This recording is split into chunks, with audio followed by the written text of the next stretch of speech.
Hello, all of our As Long as I'm Living family. I know that today might be really hard for some of you because it's Valentine's Day and you're missing your partners and you're missing the people that maybe you love the most. And we just wanted to let you know that we're so sorry for your loss. And we also want to promise that this next 40 minutes will have absolutely nothing to do with love and Valentine's Day. We're talking about puppy love and we're referring to actually loving our puppies and our kitties. So we hope that you enjoy this little mental break, and we're sending just a lot of gentle, kind thoughts today. This is a podcast about our lived experience, which unfortunately includes infant death and subsequent mental health struggles. Please take good care of yourself and only listen if this content feels safe for you right now. We'll still be here when you're ready. The death of my son, moving 3 times in 6 months, my parents' divorce, my husband's job loss. I was, 12 weeks postpartum. My then husband came out to me as transgender. And just a couple weeks later, our son suddenly died. Why is it that Rosie is that important? Yeah. I have a theory. I think it's because she doesn't talk. Did you do your eyebrows? They look good. I did. I tweezed my eyebrows. The craziest thing happened on Sunday. It was Sunday evening, which is like my normal grooming time, but I haven't been participating in grooming time since Aiden died. So I had a very one eyebrow. And Sunday night, I felt inspired to groom. So I took off my nail polish. I tweezed my eyebrows. I didn't shave my legs, but I did that. That was 2 things I did. I might have done like washing my face. Wow. I also discovered this new thing, which I feel like I feel sometimes like I didn't get like a proper education when it comes to like being like a girl, because I went to like a private school with all girls, and I just think that because like they didn't have boys in the school, like we didn't have to worry about all this stuff, like we would show up like a mess every day. Mm-hmm. And I just discovered, and I'd always wondered why everyone just seemed to have such like shiny, pretty hair, and like their hair was always like so nice. And I discovered that if you blow dry it, your hair will be nice and shiny. Feels so stupid to say, but recently I've been blow drying my hair because I'm like, oh my God, this is so great. All this time, the secret to having nice shiny hair was blow drying it. I can handle 10 minutes of that. You didn't? Oh my God. I mean, I have blow dried my hair in the past. I know. That's just. But I didn't realize that everyone else was blow drying their hair. I thought everyone else had shiny, nice hair, and I didn't know why I didn't. But now I know the truth, which is that everybody blow dries their hair. But I will say, I am not blow drying my hair, but I also that's don't not have true. nice hair. I have seen your hair when you put curls in it. Like you do your hair. Well, yeah, I have dates. I have to go on dates. Okay, but so you I do your hair, and then but like there'll be days where I'll see your hair will look nice because you did it a couple days ago and it still looks nice. Sure. Okay, fine. Now it doesn't. Right now. No, it does not look good right now. But if I weren't having to go out on dates, I would literally never do my hair. I did not do my hair I don't think I still have not touched a blow dryer in 5 years, but I occasionally. Well, let me tell you something, Alina. If you want your hair to be shiny, you just do it for 10 minutes and like works like a charm. I can't get over it. I didn't know that. But anyway, okay, that's aside. I am exhausted. This morning was such emotionally exhausting experience for me. I went to the pediatrician to meet the new pediatrician, and the pediatrician's office was a bunch of bitches, but not because they were women. They were just like a bunch of like horribly uncompassionate, just like pieces of shit. And I think that's their formal title. But the pediatrician was really lovely, and she lost a child herself, so that makes me feel like she understands. I know she understands. I could tell by the way she was talking to me she understands, but I definitely had a panic attack in the waiting room. I hated seeing all those families. I hated seeing the couples that brought their newborns, and this one dad was like staring at his newborn in the little car seat, and it was just really hard for me to see all those people who were so like blissfully naive, and like all the moms walking in with their kids, like just very nonchalant. They were so nonchalant about the whole thing. Yeah. And it was really hard to be back in a pediatrician's office. And I don't think I fully anticipated how hard it was. I knew I was going to need a good pediatrician, but I didn't think it was going to hit me so hard to be in an office like that. You didn't think you were going to be so triggered by just being in that space. I was triggered by being in that space. I was like, I'm going to a new office, and I don't know anyone here. And, but it was really bad. I mean, I was, like I told you earlier, I was crying on the floor of the room, like the pediatrician's room. She found me on the floor crying. So it didn't go well. I wouldn't say I don't think I showed her my ability to parent. But she seemed to really understand what it was like. And actually, she gave me really good advice. I actually would give this advice to people, that if you are going to be put in a situation where you are going to be triggered, like going to the delivery room, like if you had a stillbirth, or going to the OBGYN's office, or going to your 20-week ultrasound, like at the MFM or wherever you're going, or if you're going to be triggered because, I don't know, maybe you have to go to the hospital where your parent died or whatever it is, and you need to do it. My recommendation would be to go at a time when the pressure is low and just sit in the waiting room. This is what the doctor told me. It was really good advice. She said, because you're going to have a panic attack when you go into these spaces. It's impossible for you not to, but it's better to have the panic attack not at a time where you need to be interacting with the doctor in a way that articulates your needs. It's better to have a panic attack not when you're, about to find out the viability of your child. There's you can separate the two. You can separate the stressful event that is going to be stressful because you need the information or you need to talk about something that's uncomfortable, and the panic attack. They don't have to be combined. So they can be like a panic attack and the panic attack itself. So she told me that when she lost her son in the hospital, she told me that she went with her husband and just sat in the waiting room before she delivered her second son, just to have the panic attack early. Be done with it. Get it early, yeah. Preventative. It's like prophylactic panic attacks. I actually don't think it's a bad idea. I actually think it's a really good idea. And I would recommend it. So yeah, that's my advice to you. Cause yourself a panic attack, but do it in a low stakes situation. Because she's like, you don't want to be coming here with a newborn on no sleep, already emotional, a million questions on your mind, and having the panic attack then. So yeah, so this morning I checked off panic attack at pediatricians on my list. Great. That is done. Love it. It was horrific. The office was horrible. I hate those stupid people. I might even write a review. You should. The pediatrician was great. I'll write that. I'll be like, the pediatrician was great, but the front desk office really lacks compassion. Love it. I think you should do that. Anyway, that was my day. I'm really tired. And then I had to come back and go to work, which sucks. And people were asking me stupid questions. Work is really challenging sometimes because it just feels so, neither Judith or I are doctors. We're not saving lives. It really feels ridiculous to put any energy toward the stupid shit that we do for work. It feels just absolutely ridiculous. Ugh. I can't. Okay. We have a topic today that this was not on our list of topics, but something came up when Judith and I were recording our episode, actually, that came out 2 weeks ago. The episode is called Peeking Out of the Hole. So if you want to hear the whole context for what we're about to talk about, go back and listen to that episode. But I will insert a clip of what we're talking about. So basically, we had a conversation where we were thinking about how Judith is pregnant with a new baby right now. I'm hoping to eventually have more children. Both of us are hoping that the rest of our children outlive us. And that means that we'll have so many more years with them than we got with Aiden and with Quinn. And we were wondering, thinking, will it feel once we have living children who are older, will what we had, the love we have for Aiden and for Quinn, feel like it was just puppy love, compared to a real true love, because it was just kind of the newborn days. So I'm going to put a clip in right here of a little bit of the context. Right now, it feels like I know Aiden so much better than I know this baby. Yeah.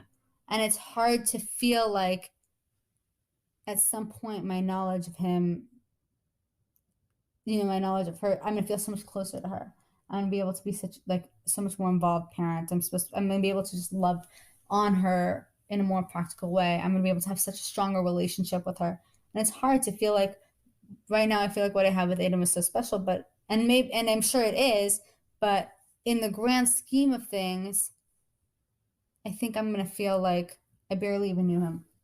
I feel that way too. I'm actually feeling emotional right now because that's a thought I've had too. Like, I'm hoping that the rest of my kids will, outlive me. Right. And so I'll get all these additional years with them that I didn't get with Quinn. And so the idea of there's gonna be another baby that you know so well. Yeah. And it's going to be like, was that love I had? It's kind of like, it reminds me of like the love that you had for your first boyfriend when you were 16. And then you're like married and you like have a little like 10-year relationship and you're like, oh, that love? That was just like infatuation, puppy love. Yeah. I don't know. This is another thing we're going to have to ask people who have living children and deceased children. Like, is this love we feel? Is this puppy love or is this real love? We don't really know. We don't know. We just, this is all we have. If it's puppy love and you have this new baby and it's puppy love, please don't tell me. I will not tell you. I promise not to tell you. Or maybe the answer is it's different love. It's just different love. There's something so magical about puppy love. Alina, you never fight with your first boyfriend. There's something special about that. Yeah. Judith, you had some thoughts about this that I would love for you to share because I feel like what you had such a wise thought and I would love to hear you say. Okay, I had this thought in the shower. I had this thought in the shower, which I get all my good thinking done about this idea of puppy love. And this conversation kind of reminded me of a conversation I had with my therapist when I was saying that I feel like all of the sleepless nights and the circumcisions and the doctor's appointments and the vaccines that I gave Aiden were such a waste of time because he didn't need any of them. And I was talking to her about that and she said, well, why don't you think about it from Aiden's perspective? So I was thinking about what puppy love or what we are questioning as puppy love felt like for our children. And that really made me change my mind about puppy love because I think the thing about it is that it's so pure and it's just so wholesome and it's so uncomplicated. And to be on the receiving end of such unconditional and pure, just intentional love with absolutely no complications must feel so good for them. Like they lived a life where the only love that they knew was like this little spark of love. And now that they're gone, the love that they know is so uncomplicated. It's not, it's not like our children and we fought. It's not like we fought with them and we had to like overcome difficult things in our relationships. The only thing that they know is pure love, just sweet, unconditional love. Yeah. And I think about you and I both, Judith and I both have a strong sense of our sons being somewhere and us still having a connection with them. And I think, for me, thinking about all of the love that I still pour into Quinn, even though he's not here, like what a lucky human being he is to get that love. Like there's, like Judith was saying, it's so pure. We have literally zero expectation of anything in return. There's nothing in return. We're getting nothing from this relationship. Aiden would be like, yeah, remember I sent you that dolphin once? You got a dolphin, Mom. But I think that's true. Yeah, they're not getting anything from it. I mean, we're not getting anything from it. We're just giving for the sake of giving. That's right. And that's the highest form of love that you can give. Selfless love. It's completely unconditional, selfless love. It's I think it's honestly the only thing I can think of that is like that. Loving someone who's dead is so pure, and loving a baby who's dead, who had no opportunity to disappoint you. Yeah. No offense to everybody else in my life, but each person has disappointed me in some way, or we have some kind of little, complicated thing, or we got in a fight one time, like there was nothing with him. He was just my beloved newborn child. There's nothing tinging this. I've been having some, I don't know how to put this. My parents and I have been having We're not seeing eye to eye. We're not seeing eye to eye. How about that? We're not seeing eye to eye. And I never, ever, ever doubt that my parents love me. I know how much that they do love me. but there are times it's complicated. Like there are times where I can tell that I am hurting them, or that I am causing them more strife or stress or anxiety, or like my needs are in competition with their needs. Like I can tell, and I'm not saying that that love is unconditional, but I wouldn't call it necessarily pure. But it's complicated. Like we're adults now. We have competing needs, competing interests. And with Aiden, it's never going to be that way. It will always be that my love for him goes one direction. It will always be that I will show up for him. I will always give him the love that he needs and deserves. It will never be complicated. That's never. Right. And from our side, all we get in return for loving our sons is pain. Right. Okay. Some people would disagree though. Some people would say that there's a lot of growth that comes with it. Sure, there's growth, but we don't get love in return. We get pain. We don't get love in return. Never mind even love. Like I would say my parents would say that they would say that they get companionship.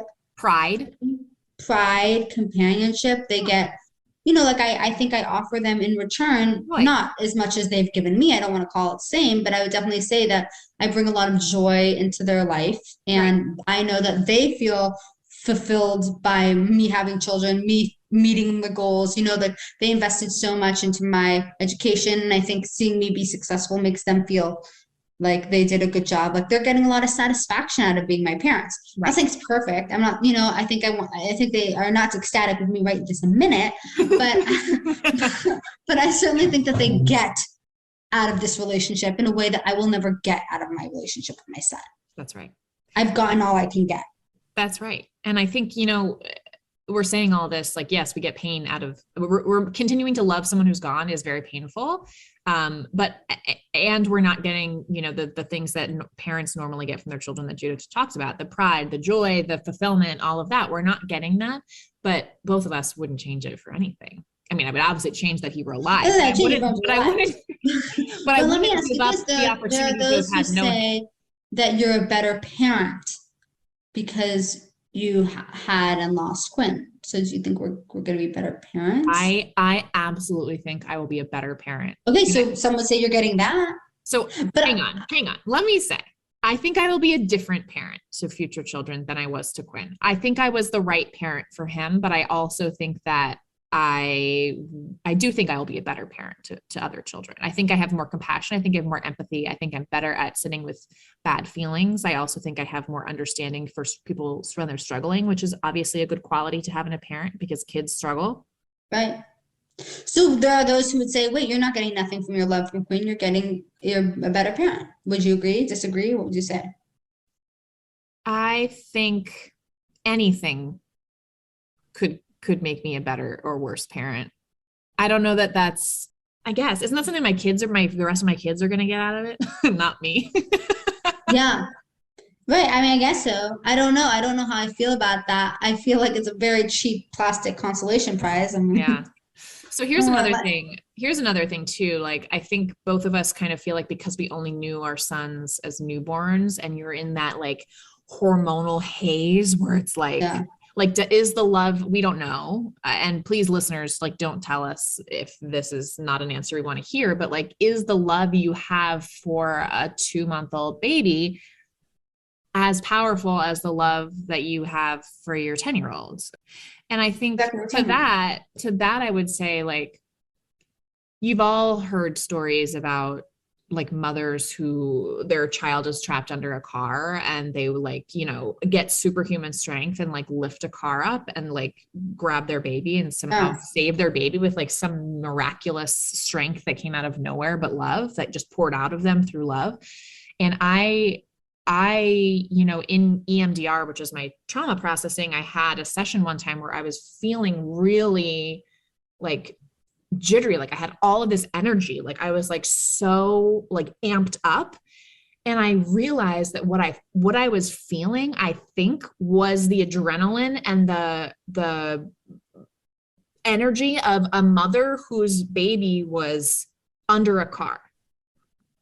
Right. Like you're feeling superhuman. Exactly. I was feeling a love for my child who's gone, a love for my child who, my lizard brain was aware he was in danger and that he's dead. I was feeling something so strong that I genuinely think I could have lifted a car off of him in that moment had he been alive and under a car in front of me. Like, that's how I felt. And so I think, obviously, like, I think love for your children changes over time, but I think that the magnitude is probably the same, but it just changes. Yeah. I don't know. I don't know the answer to these questions, but I don't know the answer to these questions. I guess I just think that this love, it's like special and it's powerful. Yeah. And it's pure and it's like so selfless and kind and generous. And it's like, I would want to be loved like they're loved. That's right. I can't imagine a better feeling in the world than being loved just like they are. Yeah. And I don't think that I don't think that parents with unalive children, no, I don't think that they can give it in the same way. How about that? I agree. Yeah, because they're getting in return. That's right. They're getting in return. Maybe if you're parenting a child that has like a severe disease where they're unresponsive, or you're their caregiver, and so maybe in that case they can understand that it's just pure selfless love. But in that, I think unless you're in one of those situations, if you have a healthy child, I just don't think it's possible to give so selflessly. You don't even know what it would feel like. So yeah, so I guess that was my feeling about love, part 2. Yeah. Which actually we were trying to figure out what we were talking about, what we wanted to talk about. And you said, well, that was just like part of the conversation. What do you want to talk about for today's episode? And I said that I think we should talk about puppy love and talk about how much we love our puppies, except we have cats. That's okay. I call them puppies too. Yeah. We could do another play on the word puppy love and talk about pets. Having Rosie is the first pet I've ever had in my entire life. So really? Yeah, we did not grow up with pets. Huh. So what made you and your husband decide to get a dog? It was COVID. Oh, wait, Rosie's a COVID dog? I did not know that. We got her in May of 2020. Aww. It was COVID. It was like lonely and boring, and it just was a mess. And so we got Rosie, and I truly don't think I knew what I was getting myself into. Like, I didn't really understand. I didn't understand like what it means to have a dog. Now I know why people have dogs, but I didn't know back then. Yeah. And she, came into your life at a time. She didn't, neither of you knew that she was going to be such an important part of your grief process after losing your child. Yeah. Thank goodness for Rosie. But like, I want to talk to our community here about why I feel like pets are so important and integral to my healing. Like, why is it that Rosie is that important? Yeah. I have a theory. I think it's because she doesn't talk. I think that's what I think it is. I think that Rosie is good, like, because she's quiet, but she's company. So you don't feel like you're alone, and you don't feel like you're alone in this world, but you don't have to deal with her competing needs, her competing desires, her competing wants. I mean, aside from her basic need to go out of the house and go to the bathroom, like, Rosie is uncomplicated. She's not selfish about, she's not selfish. She doesn't have her own priorities. She doesn't have her own agenda. It's like having someone there for you who is purely there for you without any self-interest. Different kind of pure love. But it definitely feels to me like, I don't think she particularly likes being a therapy dog. I don't think she is getting a lot of satisfaction out of it. But she's like, I like that she's flexible. She's malleable. Like, depending on my needs for the day, she can meet them. If I need, company to going for a walk, she's available for a walk. If I need to lie on the couch and cry, she's available for that too. When you're dealing with available, she can clear the time in her schedule. Yeah. When you're dealing with other humans, it's hard to get exactly what you need from them without their own competing needs. So that's why I think, but your cats don't go on walks with you. So my cats do not go on walks. So before I start talking about my cats, I just want to acknowledge, so these cats, Kaylee and I got them together when we were engaged. And so these were shared pets of ours, and she very generously, at the time of our separation, said that they should stay with me. Which I think is honestly like the most generous and kind thing that Kaylee has ever done.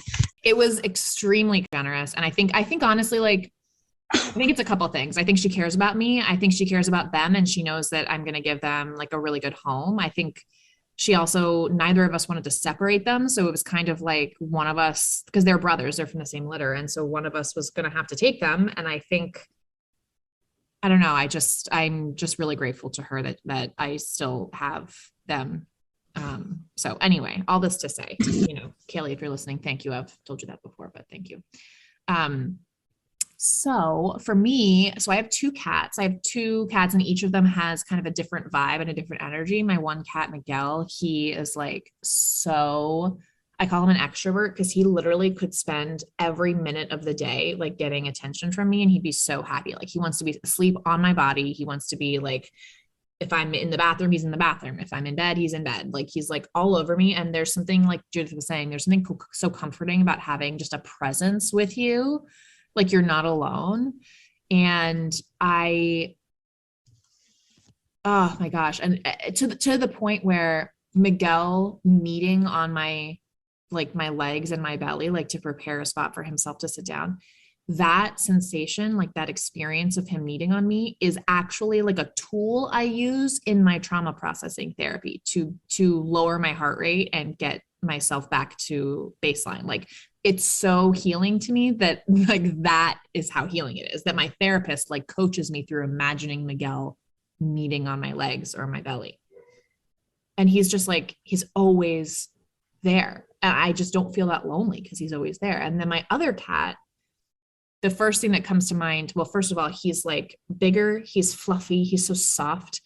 And when you're hugging him, he like really leans into it. And there's something so nice about someone who's just he really like melts into me. And he also is the exact same weight that Quinn was when he died. And I cradle him like a little baby sometimes, and I'll carry him on my hip like a little baby. And there's something, even just for 5 seconds, that feels so good about carrying a 14-pound creature on my hip or in my arms.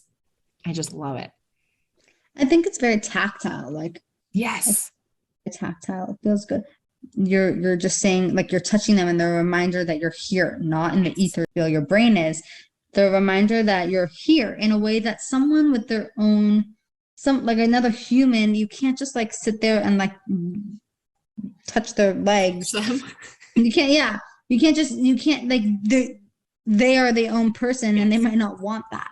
And it's also like, because they're like an animal, like there's just something, they're there, as you're saying, like they're just there without their own agenda. And like, it's like you're saying, very tactile. It's a full of all your senses, like they're purring and they have a nice smell and like, they feel nice to the touch. The weight of them on my lap is so comforting and grounding. Yes. Yes. And I know that my husband feels when he goes to the dog park, which we go every day. And after Aiden died, we went every day religiously at 5 o'clock. We went to the dog park. Some days it was the only thing I did. And it was the only time I left the house. For us, it's like very meditative to leave the house and just like watch animals run around. And I'm not a dog person. I'm not a cat person. I'm not an animal person. I'm not a pet person. I love my dog. Your cats are lovely, but I am not like the type of person like gets excited every time I see a dog. But there's something about like nature. I want to say like it's a nature thing.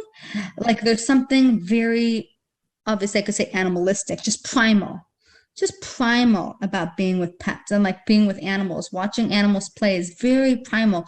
They're doing something that's their instinct. They're following their instinct. Their needs are much more concrete and immediate. It's not, and it reminds me, and I think, being at the park with lots of dogs just it's a reminder that I'm an animal too. And like some of my needs are just to walk, eat, go outside, like it's so easy when you're in your head all the time and your brain is floating around. It's so easy to get lost. But I think watching dogs run around to me is as comforting as watching the ocean. It's just a reminder of like the basic principles of life. Like, this is consistent. A dog will be a dog. We breathe. We look around. We look around. We smell. Like a dog is not going to become a parrot. It's, I don't know if that made any sense, but I think there's a consistency there of watching something do what it was meant to do. What that mean, water come from a waterfall or waves go in and out. It's like a repetitive do what it's supposed to do feeling. And it's very simple. Very simple, which is perfect because my brains only can do simple things. So, yeah. So the last thing about having my cats that I'll say is that something that feels really good to me, I mentioned carrying Tulio on my hip, but it feels really good to still have creatures to mother. Yeah. I was always a very involved cat parent. Like they were very much a part of my day, always. But now, you know, I am meant to have a 17-month-old baby. So having, you know, someone in my home that I can mother and that I talk to is so important. Like I hear the tone of voice that I use with my cats, and sometimes I'll even say like little phrases, little snippets, and I will hear exactly how I sounded when I was talking to Quinn. And there's something so comforting about that. Like I'll say like, oh, are you tired? Are you going to go for a nap? And it's something exactly that I would have said to Quinn. And it feels just really good to just still say that stuff to somebody. It does feel really good. What about the idea that it feels good to give in a simple way? Like, I think it feels good to give, to meet someone's need. There were so many months where I just felt like I couldn't meet anyone's needs. But like my dog, her needs were so obvious and simple. Like I can give you a treat. Like I am capable of that. I can't do anything else for anyone else, but I can give a treat. Yeah. I mean, that's so true. That felt really good at the time. And also I think there were times in this last year that I felt kind of like worthless. Like I was just like a shell of a human who was doing nothing. And like my cats didn't care. Yeah. They were so happy they to never just be lying judged on the me. sofa. They were never judgmental. If anything, they were happier that I was lying around. Yes. Oh my God, I 100% agree. I feel like I judged myself a lot about how much time I was spending in bed, but my dog never judged me. Never. This is just a tool in a toolbox. Yeah. This is not the solution to grief. This is just a tool. No, that's true. And like I said, like I think that my cats are a very critical tool for my wellness. Like they're extremely important to my everyday mental health, but they're not like the only tool I have. But I do definitely think that they are crucial to how I'm doing right now. Yeah. I rely on them a lot.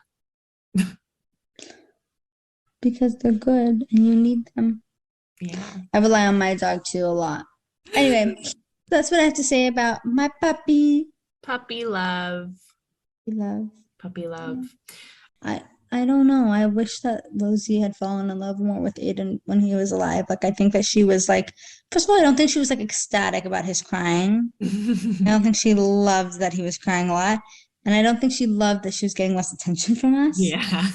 But I know that they would have like been best friends, and it makes me sad that the whole thing makes me sad. It makes me sad that she doesn't grieve him like I do. It makes me sad that she was there and didn't do anything. Like, and she's just a dog, so I can't.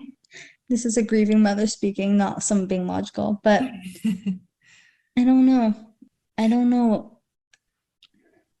I mean, I was just saying like that my cats are like always in the bed with me. They like follow me around. And I remember the first time that they slept in the bed with me after Quinn died was really hard because they used to sleep in the bed all the time. And then Quinn was born and he was crying in our room. So they like gave up on sleeping in the bed and like went and slept in somewhere else. And then once they realized that the screaming thing was gone, we can sleep in the bed again. It was like, oof. Ouch. And obviously I was happy to have them there, but it was like, even they have recognized that something's different now. That's sad. Yeah. I didn't think we were going to talk about our pets for that long, but I feel like, I don't know. We have a lot to say. I'm also like in a funny mood because I'm just. You're still coming down from the pediatrician. I'm still coming down from it. But yeah, I do love my dog, which is not here, by the way. I don't know where she is. I need to go find her. Yeah. I'm going to go hug my cats. Okay. Now I have to go after this. I've been debating, like, should I go for a walk? It's so nice outside, or should I rest? Or should I work? I have so much work to do. What do you think I should do? I think you should go outside. I should go for a walk. A simple walk. Here. Okay, I'm going to go. I'm really tired. I'm going to go for a walk, I promise. To To all of our wonderful new friends, we want to hear from you. Email us at aslongasimlivingpodcast@gmail.com and follow us on Instagram at aslongasimlivingpodcast. We'll get back to you as soon as our grieving brains allow. Yay!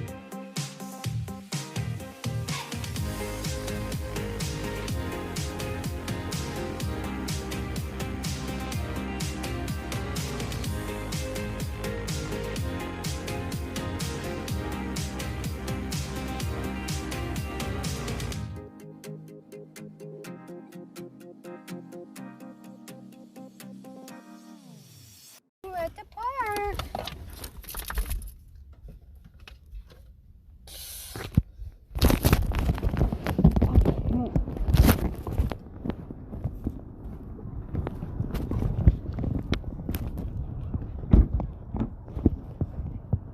You were a good girl today. You were a good girl. Okay. Hey, slow down.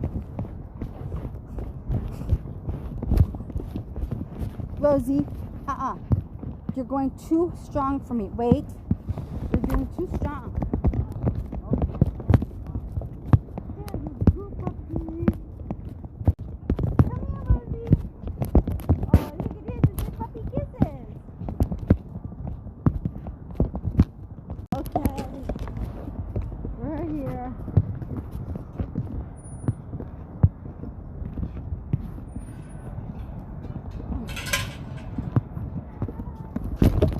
Good girl, Rosie. Stay.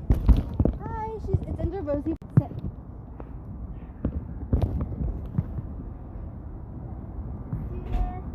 I'm Judith. Thank you. Okay, come on. Rosie, sit. Sit. Rosie, sit. Sit. Good girl.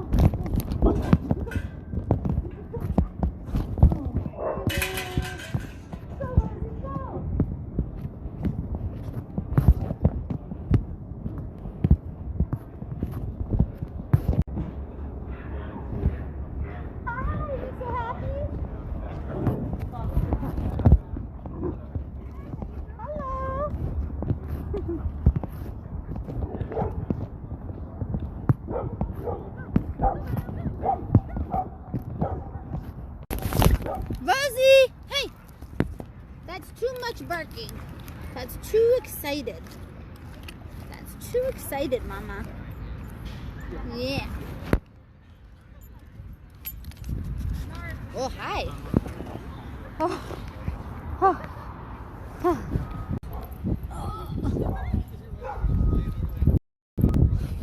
Rosie! Rosie, come! Come here! Yeah, come here, good girl.